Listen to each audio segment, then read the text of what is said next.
Hi, we just had a little chat to see who we all are, but just so everyone else knows, I'm Josh. I ride for TBW, and so does Joe. I'm 21. Joe, how old are you? I'm 24.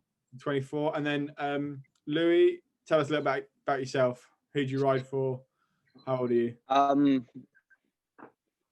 Yeah, so I'm Louie. I'm 17, and I'm currently with the trainSharp junior team. Yeah. And Lance, how about you? I'm Lance Childs, and I'm 17 also, and I'm riding for the trainSharp junior development team.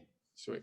And me and Josh just mentioned, so trainSharp is they provide us with a lot of the insights into the riders and help us decide who gets selected for each race and who is fit enough going forward to go to the bigger races, but how the races run on the day. So who's pinging that day and who needs to work for the team each day. So how would you guys describe what type of riders you are? I'll take that one first. I'd probably describe myself as an all-rounder. I don't really take anything. I don't disregard anything in the sport of cycling. I like sprinting. I like bombing up climbs. Do like the occasional time trial as well. So yeah, I think we saw each other a lot last year, didn't we? Yeah, we had a few little start line social distance chats just before the time trials. That was always fun. What about you, Lou? I'd probably say I'm steering towards a sort of all-rounder, but I definitely used to be in my youth days quite a light climbing type rider. But yeah, now I'm getting older and putting on a bit more weight. It's sort of my sprints coming quite a bit better. So yeah. And what's the best thing for you guys about training? Best thing about training I'd probably. Go on, Louie. All right. Probably where I live is quite nice training roads. So I also think probably, yeah, I think where I am, it's perfect for training, and it's sort of, yeah, no cars or anything. What about you? That's a bit wrong.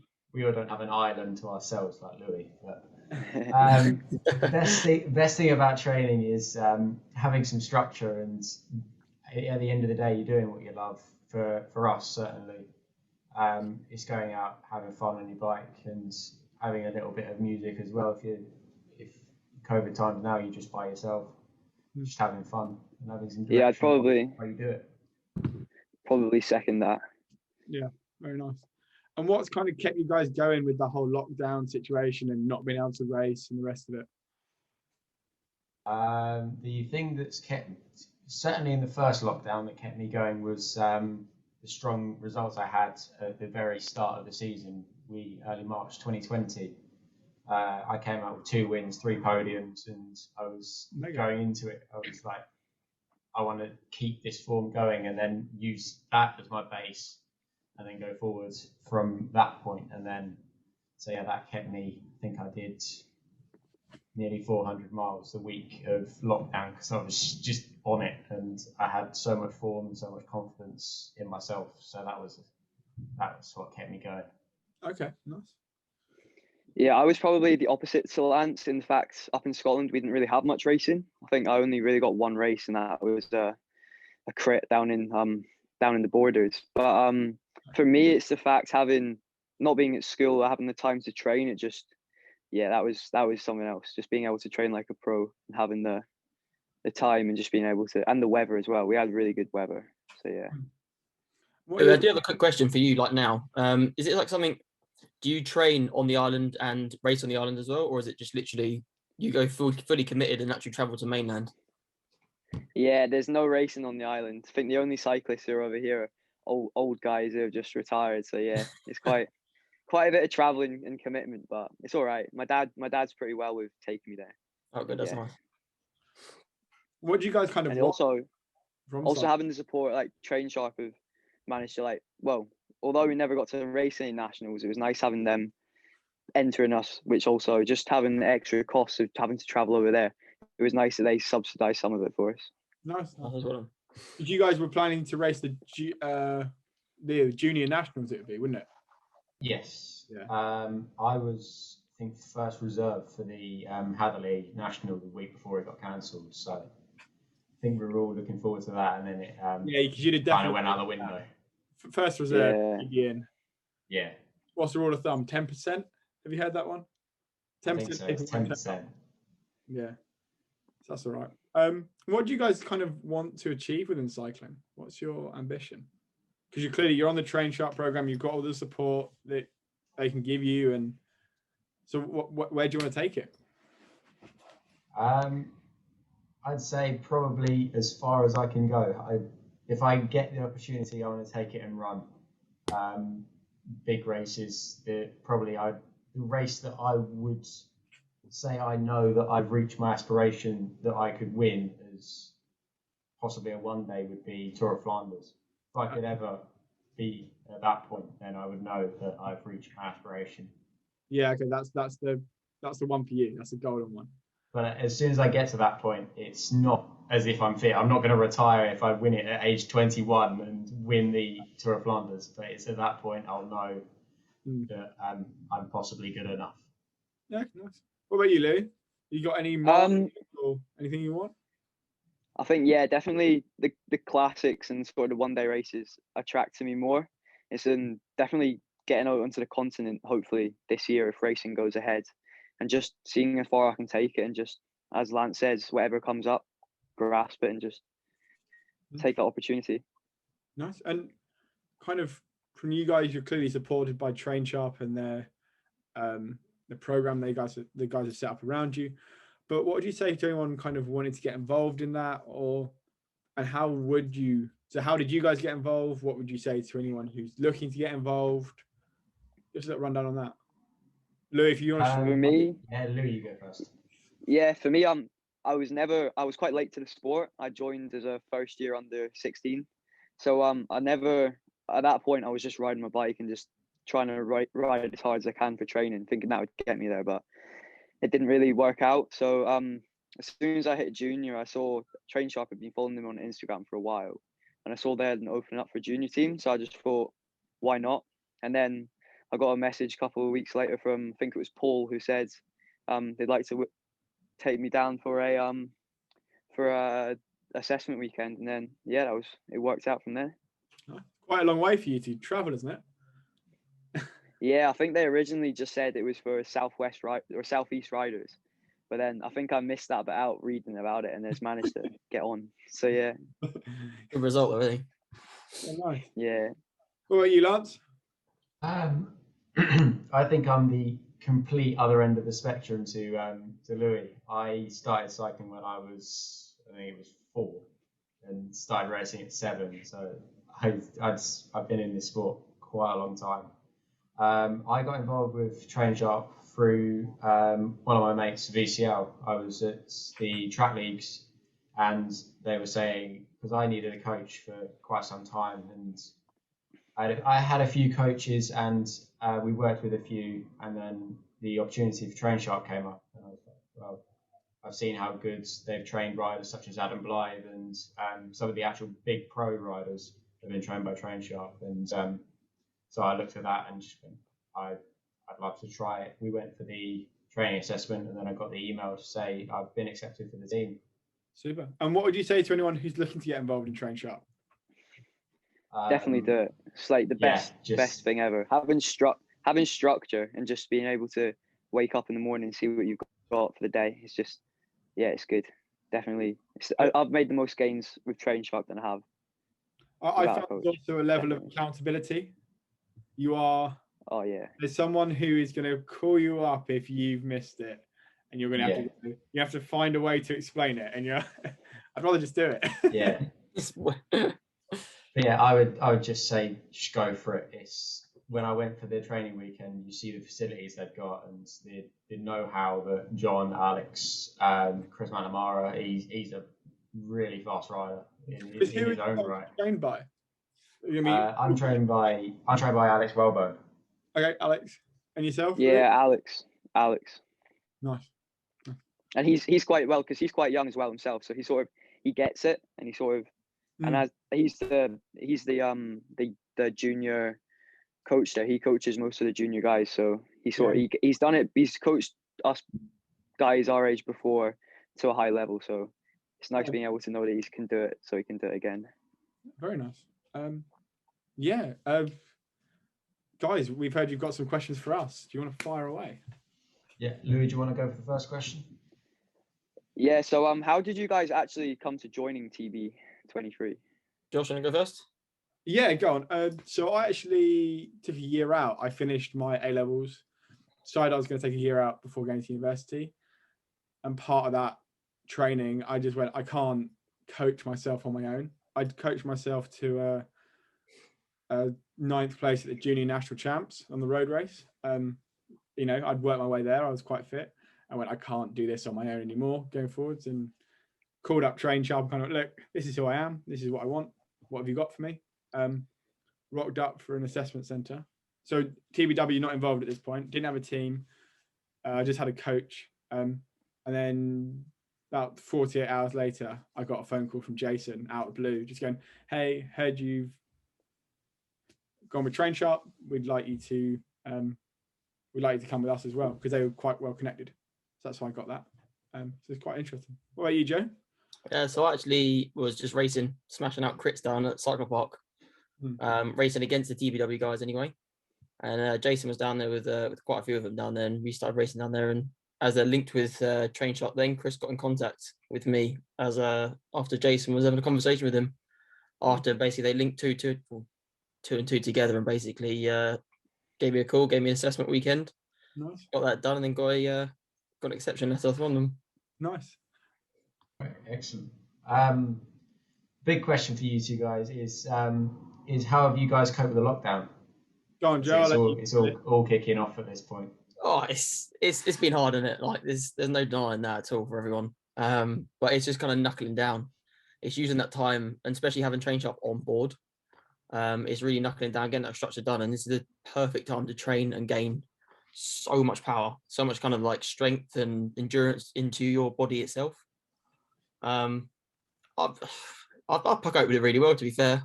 I haven't really had many down days, kind of just getting out on the bike. It's just being thankful that you're getting paid through furlough, and still being able to ride your bike, if that makes sense. Yeah. What about you, Josh? I'm lucky I'm at uni. I've had the structure the entire time. Uni didn't shut down. But I'm really motivated by just how fit I can get as an individual all round. So I can train without races, and then races came in time trials, so I was fine. Kind of quite breezy, really, for me, all things considered. So what's the biggest fitness improvements you guys have seen since actually being coached by trainSharp? Oh, I think the first year when I went from completely unstructured to being with trainSharp, I think in 3 months I was living out in Spain. That's got to be mentioned. I was training 25 hours a week, but really structured, really controlled. I went from 370 watts normalized for 20 minutes, average for 20 minutes, to 391. I gained like 20 watts on my 20-minute power in about 3 months. It was ridiculous. I was super happy with that. Yeah, really, really smashed it. What about you, Joe? So it was over the lockdown period, really. We really put the miles in, and worked on kind of on my hour power, and then came up with a 25-mile TT at the end of the year, and I ended up putting out like 355 watts for the hour. So over that, it's kind of like it's really progressed over that kind of time. We just really developed over that period. Was that the circuit we raced together? Yeah. Yeah, that was down in Goodwood. Have you guys raced Goodwood circuit? No, I haven't. No, I went out way too hard, and then was just kind of say a half hour in. I was like, screw it, I'll just stick with it. And even then, it was like averaging like 360. And I was like, screw it, I've committed myself to it now. Full send or no send? Yeah, it was full send literally from the go, yeah. It's really different to the ones we did, Lance. You do it on a road. Yeah. Well, you don't have to do it on a road bike, but when Chris called me up and went, you're doing it on a road bike, your TT bike will not make it around this course. You know you've got a problem. Yeah. It's just hilly. Like from the get-go, you're whacked on a climb. Yeah. I think the most grim one I did was the National Circuit 25, and there was a massive hill that I was trying to drag a 55 tooth chainring on. The circuit 25. It was in, I think it was near Cambridge. Yeah, no, love that. Yeah, end of the season. Yeah, it's a good race. Nice 2 weeks off after that. Yeah. Okay, for you guys, we've obviously said why we think we joined TrainSharp and why we thought it was a good thing. So what would you say for any under 23s and older for joining TrainSharp? Joe, do you want to run with this? Yeah, I'll go over. Firstly, it's kind of like the accountability. Like you've got someone at the end of that today's plan, which is a platform, to kind of say, did you do it and why didn't you do it? You don't want someone chasing you up. It's the worst thing. But it's the amount of connections they've got as well. So if you're training them, they see potential in you, they will push you forward. They're not ones to kind of sit on potential and for people going forward in a cycling career. If that's what you want to do, and you make it kind of notice to them, they will do everything they can and the connections they've got to kind of push you forward. I personally think it's the best decision I've made. And I've been with them for 4 years now. Yeah. What about you, Josh? For me, like I mentioned, it is the accountability, but also the structure. You can tell them what your goals are a long way in advance.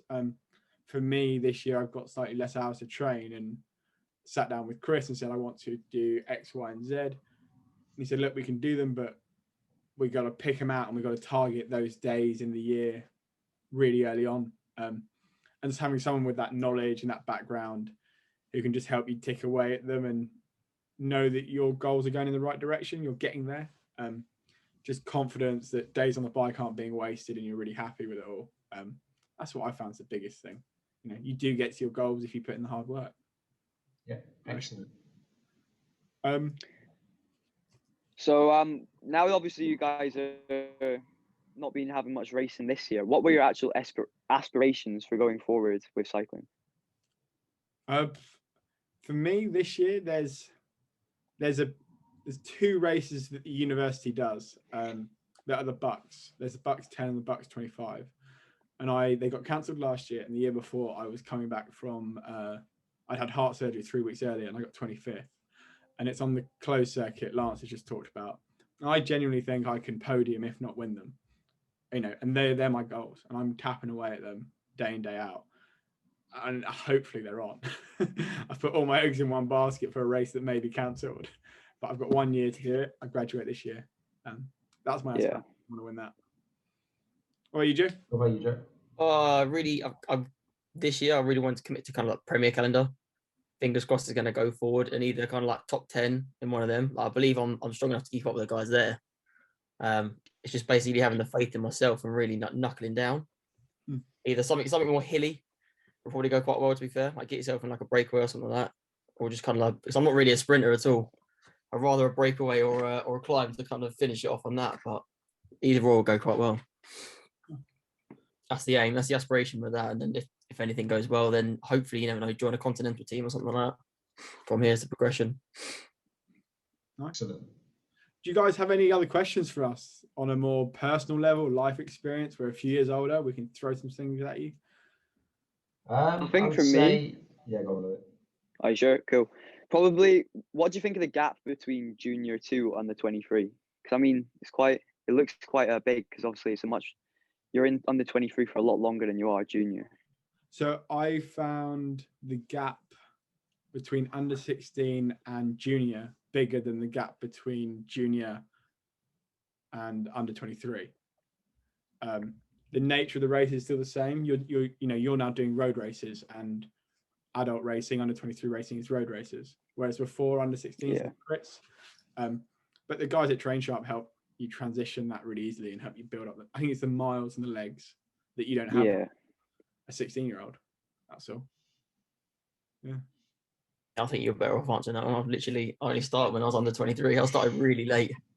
Yeah. I started probably whacking my bike up maybe like 5 years ago. That's about it. And I'm maybe 18. I started doing it properly. Yeah, I got into it about 12 and took it seriously from about 15 onwards. So going from kind of getting around that crit to can you get round in the top 10 of road races happened very quickly.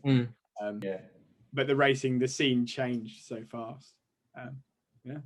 Sorry, Lance, you had a question. Was there anything else? What would you say is the biggest win you would want as an under 23 in either the English calendar or the European calendar? Oh, the biggest win I want?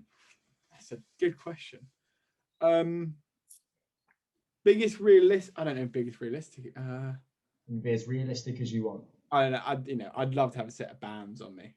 No, I was going to say under like the 10-mile TT, like for you, Yeah. like nationals. Yeah, nationals. I mean, the BC nationals would be big, but probably in the CTT side, a podium on one of they've got there's about 4 big classics, aren't there? The 10 close, the open, the 25, the 50. You can go up and up and up. But yeah, I'd like to be up there on one of those. I'd like to turn up and people are looking at me and going, "Oh, Josh is here. That's another top 10 gone out, or that's another top 3 gone." Yeah, you're feared kind of thing. Yeah. And you get it. You see when Chris turns up to some of these races, you do kind of like, oh, it's like really. Yeah, I'm chipping away at Chris for years talking about it. Every race last year got closer and closer and closer. Last race of the year, it's electronic timing on the closed circuit. It's 0.1 of a second. Came down to the final race. Yeah, but I'll get him next year. He's just, it's going to be bittersweet for him if he coaches me to beat him. Yeah. You got to make it happen now. Yeah. I still say I've got the worst person to go to time trials with. I've got Chris Fennell in my time trials. Oh, so he's never fun when he turns up and does an 18.5-minute 10-mile time trial. I raced him the first time I raced him. I turned up and I thought, oh, everyone's mentioning it, like you can't be that much above me. And then Ron ran going, he'd be fine. I thought I'd beaten him because the last rider coming back was going to be slower than me. And I thought that was Chris. And then turns out he'd overtaken about 7 people. He was 7 minutes up on last place or something on the last rider across the line. Just ridiculous. Crazy, isn't it? Yeah. What about you, Joe? What kind of aspiration would you want, or is it just the national bands? Oh, it's the national bands. I'd like personally now. I'm trying to look into getting a TT bike because I love just holding that sustained power, and it's just trying to develop that skill and actually take it to TTs. Like 25 miles would be quality to get that national bands over there. That's kind of goal and aim personally. Yeah, excellent. Yeah. What about you guys? You got any as races now? Races now, I would say the target would be a top 5 in a national road race. Yeah. Because I've never come higher than 20th, I think, was in that. And then also in time trials as well, just improve because I came 6th junior at the final TT of the year. Push that to the top 3. Yeah, that's good. That's my aspirations. It will come. Have you jumped into the TrainSharp digital wind tunnel yet, Lance? I have, yes. How many did you end up finding? I found 51, I think. 51. I got a new TT bike, so I need to go back.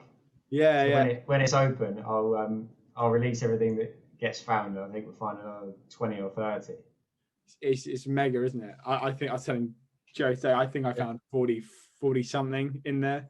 You walk how away much you can gain from just doing nothing. Yeah. It's literally all I did was I put my hand down on the bars and then just ducked my head, and that's 40 watts. Yeah, they've found for me that if we thought about lowering the saddle more and just dropped everything and just went for it, and it's like, can you pedal like that? It's like, yeah, that's absolutely fine. All right, that is 40 watts quicker. Yeah. Louie, do you do any time trialing yourself? Mainly road and mountain bike. So yeah, this year I was really gonna focus on time trials quite a bit. Or sorry, last year, but we ended up only getting to do about 2 of them, and one of them had a bit of a drama, and the chain came off, and then it got jammed in between 2 sprockets. Yeah. But I did quite a bit of hill climbing, which I think is probably I prefer to a standard time trial. So yeah, I think yeah. But then you're on your own liking hill climbs compared to us. We like smashing ourselves over 25 miles. Yeah, that's not for me. I've got a question for you guys. So I know, Josh, you said you were at university. How do you cope with balancing university life and also trying to make it in cycling? Great question. So it's kind of, you got to pick what your goals are and pick your races. That's what I've found. You pick them much further out and you know much further in advance what you're training for. you know, you don't have the luxuries of as much time. Yeah. Turbo becomes your friend. Really does. And in the first year, I trained 17 hours a week, and then, you know, still train quite a bit. And then as it's progressed, it's dropped down. And you use the training hours fluctuate much more. So I just had reading week, which is a week where I don't have anything to do. I've had 2, been very lucky. So I've put in 20 hours both weeks, 20 hours, and then be back on it. And then during exam period, where I had 3 weeks of studying, really best part of 8 to 12 hours each day. The way I did it was got up at 5:30 in the morning, jumped on the turbo, did the session, absolutely knackered, and then would go straight to the library from here. And that was my day in, day out. And then preparation. Everything's got to be prepared the night before. Shorts on the bike, on the turbo, socks on top of the shorts, your breakfast bar ready to go, your torque gel next to it, everything. So you can get up and go from out of bed to on a turbo in 5 minutes. And you end up that's going to be the struggle for most of us as Yeah. juniors. Yeah, I think we crawl out of bed about 9 o'clock and then realise, oh, half the day's gone. yeah. I mean, the one line I got told. So I had my second year, I was looking at dropping cycling, you know, because of the time commitments and exams and everything. And my parents sat me down and just looked me in the eyes and went, "You can have them both if you don't sleep." And it was kind of like, get up, get on with it. It was very much, you know, you can have everything you want as long as none of them are asleep. I think was the line my parents threw at me. You know, and you'll get talked about recovery, and recovery is really important, and you've just got to balance it and find ways to do it. You know, I can sometimes operate on 6 hours sleep. No nights out or anything. I can do a night out. I believe me. My worst was trying to balance the social side hard. So I did a few last year. Chris, I think Chris knew about these. I'm not sure he will now. My rule was if I could be in bed by 3 a.m, I could be up at 7. Yeah, I couldn't do that. and I could knock out 2 training sessions because I had an S&C one-on-one. I had an on the bike session in the morning. Yeah, I could do them both. They were horrendous. I'd be in bed at 4 o'clock the next day, 4 p.m. You know, but yeah, you can get them. Your body can do a lot more. Fair play to you getting that 4 hour sleep. Yeah. The worst was I got it wrong once. I got it wrong on the alcohol side and was in the gym, second session, doing squats, going, I think I'm drunk still. Sweating everything out. Kind of just had to. It's one of those where you just have to apologize to everyone. It's, you know, there's accountability. You're the person who screwed up. You've messed up. But you learn, you know, guys, you're young, you know, just have fun along the way. That'd be my big thing. Make it fun, make it exciting. And you can go to uni, you can balance it, you can make it all work. It's just being organised. That's all it is. Exactly. It's just being organised and knowing what you want. You know, if you can. My days, I'm on economics and finance. I do 6 contact hours a week. Like, you know, I have to study 24 hours outside of that a week. You know, but you can do that when it's dark. You know, you can go train in the middle of the day and get up early and do it and stay up late. So it's really easy. Yeah. Are you guys thinking of university, or see if you can give a few more years before making a decision? I'm in my last year of my college course, so I'm probably not thinking uni at the minute. I'm going to look how COVID and also Brexit kind of goes along the line and see if I can head over the water and see where that would take me. What about you, Lou? Where's your head? I'm in my last year of school at the moment. I'm sort of still whether what to do. It's like I'm still not sure yet about, because obviously we could get picked up by under 23. Yeah. It's just sort of whether I want to go to uni and then have to make sacrifices or live and train like a pro. It's sort of just trying. You know, there's extreme cases of people who stop cycling, and then there's the Banfields who pulled off a pro contract while at uni, didn't he? Yeah. Yeah, and I've heard stories of him getting in at 6 p.m. and going on a 6-hour ride. You know, So you can get it if you want it. He was doing a course that was he's doing mechanical engineering, so that's many more hours a week than me. It's sorry, that would be a 25-hour-a-week course. I've no idea what he was doing. Yes, it's all flip. Anyway, guys, great to chat. I'm going to stop the recording here.